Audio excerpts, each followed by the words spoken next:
A Lyft driver is severely beaten in front of one of America's most well-known landmarks.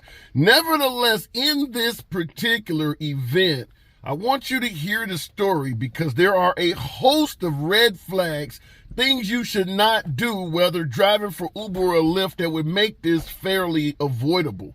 What up, folks? Once again, it is your boy Tim with another ride-sharing video. I want you to listen to this news story. This is a Lyft driver, been driving for 35 years in ride sharing as a taxi driver.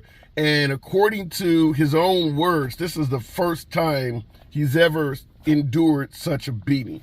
Check this out. Violent weekend for one local rideshare driver. He's now recovering from a broken rib after he says he was attacked by a group of men. And today he is sharing his story after being released from the hospital. Fox 5's Shauna Kalafi is live at the Welcome to Las Vegas sign where this all happened. Shauna? That's right, Kim. And this Lyft driver says he's been driving for Lyft. Before that, he was driving cabs here in Las Vegas. Never run into any issues like this. But on Saturday, that all changed. He says he was here dropping off some passengers at the Welcome to Las Vegas sign. And he says at least 4 men violently attacked him. And he ended up in the hospital. I've never had a problem. 35 years I've been driving Las Vegas for a paycheck. And I've never had a problem.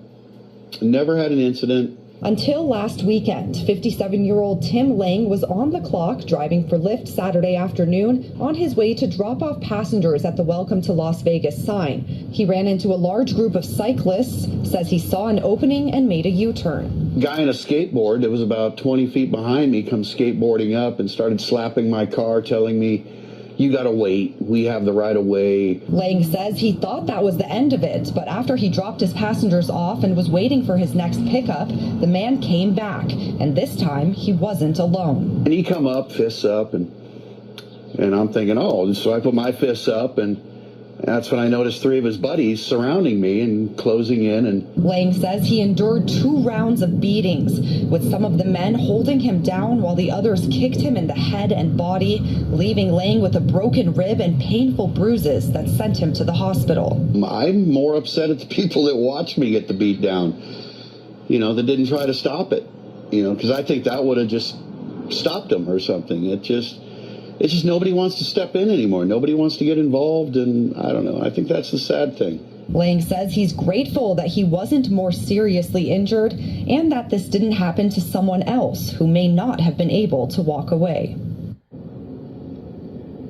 And Lyft is Tim's main source of income, so he's happy that his car was not damaged, but his family does need some help with medical and other expenses, so they've set up a GoFundMe. And the family is also part of the very tight-knit Polynesian community here in Las Vegas, and in response to this violence, they still want to send a message of peace and aloha. We also reached out to police. They say they're still investigating, and as far as we know, no arrests have been made yet. Reporting live, Shauna Kalafi, Fox 5 News, local Las Vegas. All right, thank you so much, Shauna. Got his ass beat in front of the Las Vegas sign, one of the most well-known landmarks in America, if not around the world. One of the primary or one of the first places people go when they tour the United States is Las Vegas, and you can't go to Las Vegas without taking a picture in front of the Las Vegas sign. Been there many times myself. Now, listening to this Lyft driver, he sounds like a victim of a wrongful beating. However, I often point out the benefits, how drivers should try at every avenue to de-escalate a situation. You will win every fight you avoid. Listening to this Lyft driver, he suffered an ass beating that he should not have had to deal with. Now, if you listen to the story, apparently he cut off some folks that were cycling or whatever the case may be. It pissed him off, and they urged him, or better yet told him, you need to wait your turn as opposed to cutting through us. People get pissed off when you cut them off in traffic all the time. That is road rage. That can happen. But that doesn't have to result in a severe ass beating in this case.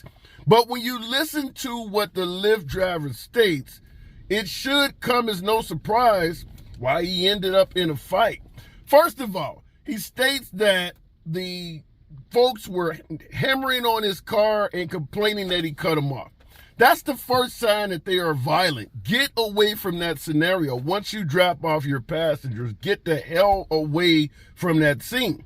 But in this case, it sounds like, according to him, he thought that was it. He parked his car, waiting for another trip, and here they come again. Why are you still in the area when someone is clearly being violent to you like that, knowing that you've already pissed someone off? Just get out of the damn area. Vegas is not a huge city when it comes to tourism. You can drive down a few hotels and still remain on the strip and still be available for trips. Why would you stay within sight of someone on a cycle when you have a car? That alone is a red flag. But it gets further than that. Now, if you notice in the article, or better yet in the video, the driver says when the guy came back, he put his hands up, put up your dukes, as they used to say. He responds by putting up his hands.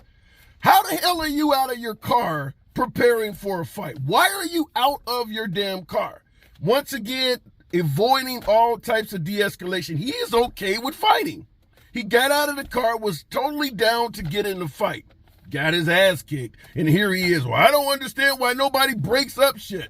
You didn't have to get in this. The reason people don't break up fights is because they don't want to be getting stomped on the ground like your ass does. They just want to take a picture in front of the Las Vegas sign, go home and tell their family how great of a time they had.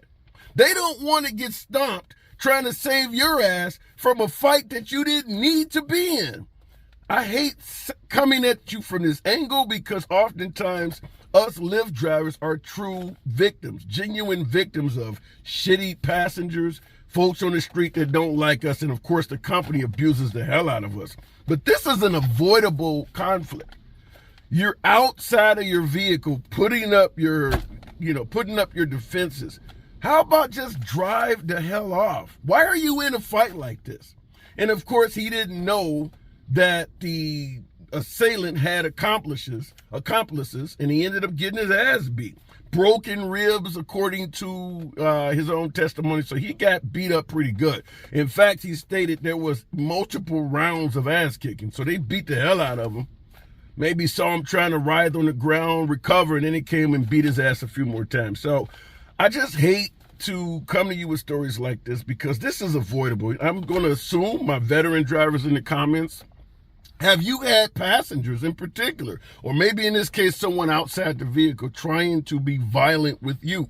Did you de-escalate the situation, or did you try to do what this individual did? Defend his ego, get out of the vehicle, put up his dukes, ready to fight, got his ass kicked. This doesn't have to happen, folks. So I just wanted to run this one by you because the ultimate lesson in this is, once again, every fight you avoid is a fight you win. Now, I've said in every video, I do encourage carrying some form of a weapon, starting with mace, poking or slicing instrument, whether it's a box cutter or some type of hunting knife. And then, of course, if you're comfortable, maybe a firearm. Nevertheless, I don't care what the hell you're carrying. You should not have had to use any of it in this case, because this is where verbal judo, being able to talk down a fight, should have taken place. Or in this case, the easiest solution would have just been to drive the hell away from it. You dropped off your passengers, drive to another area, park on a city block. I'm familiar with where this took place in Vegas, right near the airport, right near the Las Vegas sign. There are plenty of places you could go. There's a McDonald's right near that sign. There's a 7-Eleven gas station right near that sign. Go park somewhere else outside of the vision or the sight of the guy who was just beating the hell out of your car. By parking near that individual, it almost seemed like you wanted to have further conflict or further communication with him. You got what you want, and you ended up with a few broken ribs. Don't do this if you're in rideshare. And as always, it's your boy Tim. Subscribe to the damn channel, and I'll see you in the next video.